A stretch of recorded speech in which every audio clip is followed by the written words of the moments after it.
I wonder how day 3 at the DNC went. The direction of what I believe is the Capitol.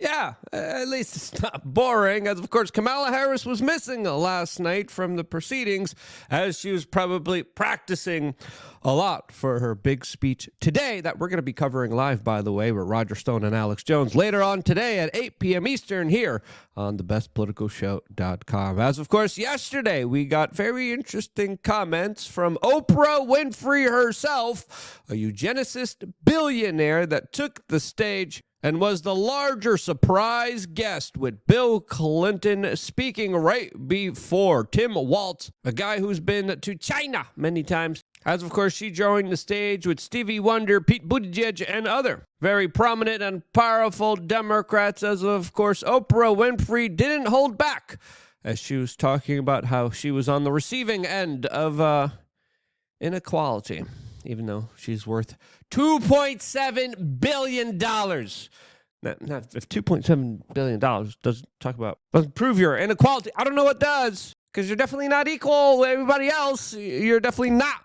equal because you're a billionaire and you have a way too much money, which is correlated with larger psychological disorders. The redwood forests, love those redwoods, to the Gulf Stream waters. I've seen racism and sexism and income inequality and division. I've not only seen it, at times I've been on the receiving end of it. This is, of course, it's always weird seeing billionaires kind of describe themselves as larger victims of this society, which, of course, benefited them so greatly. Can I trade some of my white male privilege for some of that, please? What's up? Let's do this. As, of course, the Democratic Party is the party of the super rich right now, the super PACs, and, of course, all these other multinational corporations that are making a huge amount of money off of these Build Back Better Bidenomics policies that, of course, benefited a few select individuals and their larger institutions that, of course, pull the strings for a lot of the politicking going around. As, of course, even Bernie Sanders was talking about the billionaires and the billionaires, and then he became a millionaire, and now he's talking about the billionaires, but only the bad billionaires, not the billionaires that, of course, support the Democratic political party and the larger message that they're trying to get across there to the general public. As it's fair to say that a lot of billionaires are out of touch with reality and see the rest of humanity as some kind of plague, something to, of course, eradicate, something to, of course, get rid of. As it's also important to note here, a couple years ago, Oprah Winfrey was a part of the, quote, good club, which The Guardian decided to describe as some of the top billionaires in the world decided to hold secret meetings about there being too many people in this world and the need to, of course, cull the population. Yes, the New York Times reported on this by saying a quiet meeting of America's very richest, which, of course, was attended by Mayor Michael Bloomberg, David Rockefeller, Bill Gates, Ted Turner, Oprah Winfrey, and other kind of billionaires that, according to NBC News, came together to solve growing social problems. As, of course, they did everything in secret for your own personal benefit, told you the corporate media that also said that there was weapons of mass destruction inside of Iraq. Yeah, all these billionaires that have so much influence on media, so much influence with every aspect of our life. Yeah, don't worry. You don't have to be concerned here. No, they, of course, have your best interest at heart, as, of course, they represent some of the most ruthless, cutthroat, bloodthirsty individuals out there in our modern society. Yes, of course they're going to take care of you, you silly dwelling, said the low IQ fool. As, of course, they literally described depopulation and population control efforts. The Guardian. They're called the Good Club, and they want to save the world. Yep, yeah, totally, yeah. Yeah, frickin' right. As the Times of London had a better headline here that's a little bit more accurate. Billionaire Club in bid to curb overpopulation. Billionaire tries to shrink world population. Secret gathering sponsored by Bill Gates. 2009 meeting of the Good Club. And if you look at the world population levels, specifically in the Western world, where a lot of these billionaires have the most amount of influence and sway, the population has been significantly declining without the consent of the individuals that, in my opinion, are being depopulated. And if you look at the Democratic political party, they are the kind of cheerleaders of a lot of these depopulation efforts. As of course, there's literal mobile vans that are providing vasectomies and other services that prevent human life from being fostered, literally in the parking lot of the DNC. And, you know, maybe food trucks might not be the best place for those kind of medical procedures, but people are signing up for that. People are doing those services, and they're doing those services in record numbers as the population is dramatically declining. As, of course, reproductive rates are going down, fertility rates are going down, testosterone rates are going down, hormone imbalances are going up, and so is obesity, and so is the likelihood of individuals not having families and not having children, which of course goes into this larger notion that the Democrats are trying to weaponize against the Republican political party, and that's this notion of, quote, cat ladies that are single. As last night, the camera awkwardly cut to a Maryland woman when Oprah Winfrey was mentioning childless cat ladies, which received the largest cheer of the night at the DNC as the camera is awkwardly focused on some random woman there, specifically pandering to a larger group of women that are having a significant presence politically, but are becoming less and less dependent on the family unit and more dependent on Big Daddy government, which the Democrats will serve up to you. And if you look at the Democratic political platform, almost every step of the way, it incentivizes individuals not to have families and not to have children. They do this in kind of underhanded ways. They do this also in a lot of overt ways. And it's no surprise why a billionaire eugenicist like Oprah Winfrey supports this political party, because it supports this larger notion of what she has been trying to achieve ever since 2009, according to my own personal opinion. And if you look at the kind of participants there, they do highlight, in my opinion, victims of a larger depopulation agenda. Individuals who, of course, have been negatively affected by their own kind of health choices and decisions that many multinational corporations are making a killing off of, as, of course, our food and water supply is being poisoned, as the EPA stands hand in hand with some of the corporations that are doing it, as chemicals are making it into our food and water supply that not only make people fat, obese, diabetic, but also hormonally imbalanced, which represents the larger kind of ideology. If people aren't able to, of course, balance their hormones, balance their emotions, they're, of course, more likely not to critically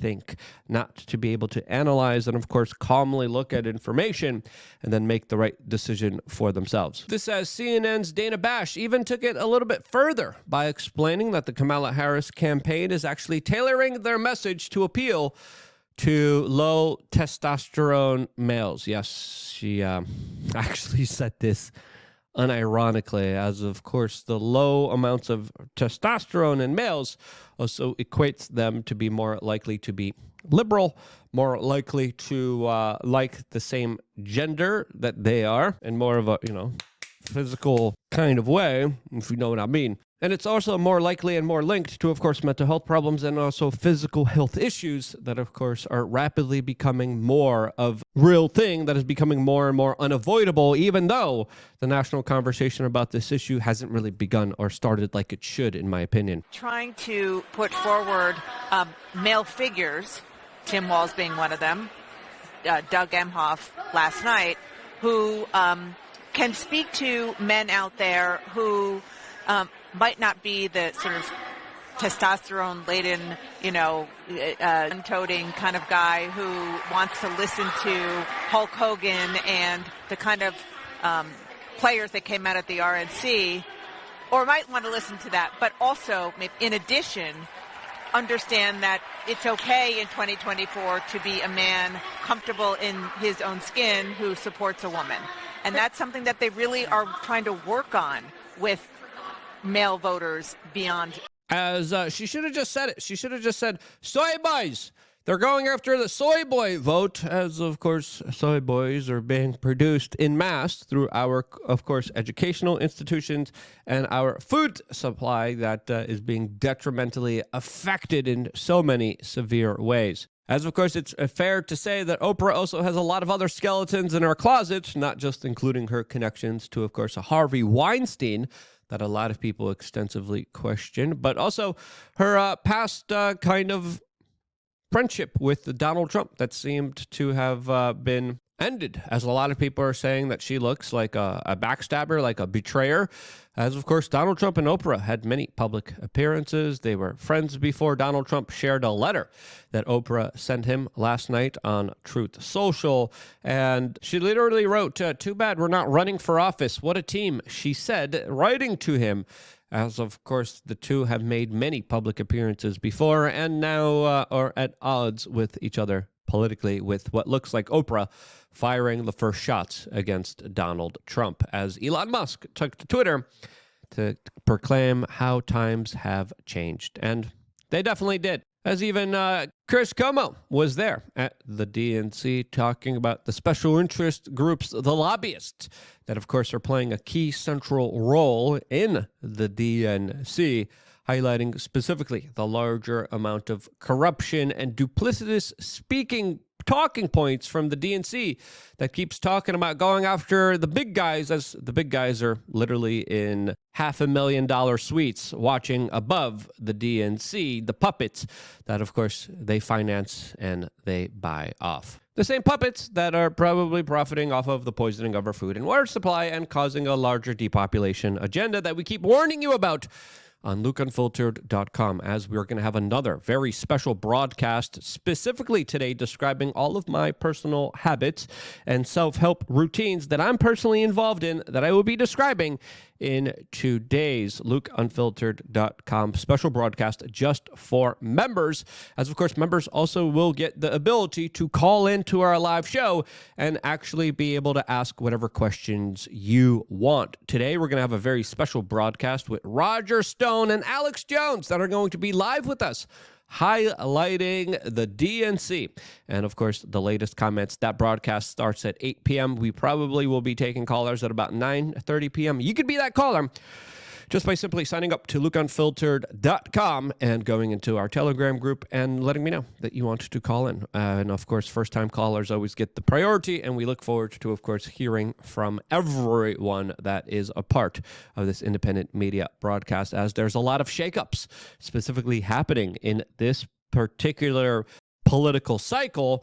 As Robert F. Kennedy, we might be live for this too. I mean, why not? He's going to be addressing the nation Friday, tomorrow, 2 p.m. Eastern, as a lot of people now are reporting that he will officially drop out and endorse Donald Trump for the next president of the United States. A major move.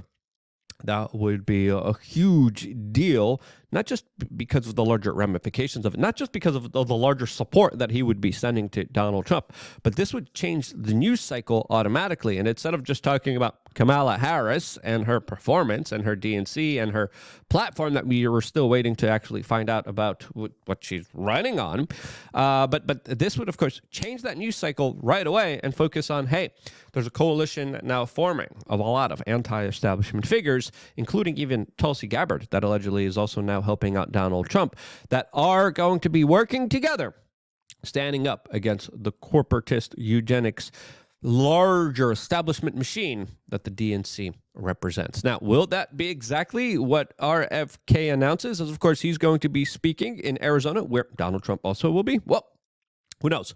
We do not know. We're getting small tidbits of RFK kind of explaining his positions, who he is, what he's going for, as he does speak out against a lot of the bigger kind of corporations out there that are polluting the food and water supply. And he has been, honestly, kind of doing a very important job at that particular thing, as now many people expect him to potentially become either the next attorney general or head of the CIA in exchange for, of course, this larger endorsement.